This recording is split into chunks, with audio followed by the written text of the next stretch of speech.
se ti hian ka don fo tri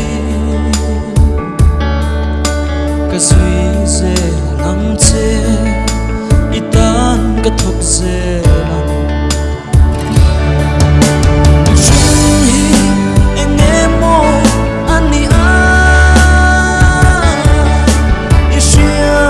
reng chin ni engemo kani a mi kan thin le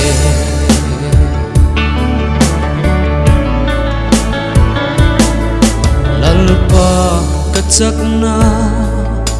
athlem sia ma se chakna pathian ni ka himna kulpui kalungpui nget ini chung hi engemo ani a ishia reng chin ni engemo kani a mi kan thin le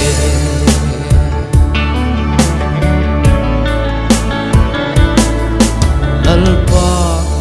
na in min tuang la thara bote roi chuak turin ithil ti theina ithara thiang limin chung hi engemo ani a reng chin ni engemo kani a mi kan thin le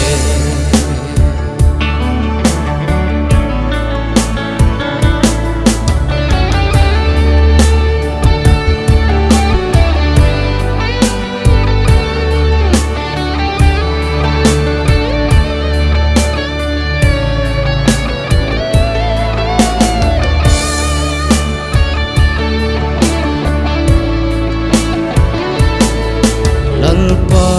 ka chakna athlem sia ma se chakna pathian ni ka himna kulpui kalungpui nget ini chung hi engemo ani a reng chin ni engemo kani a mi kan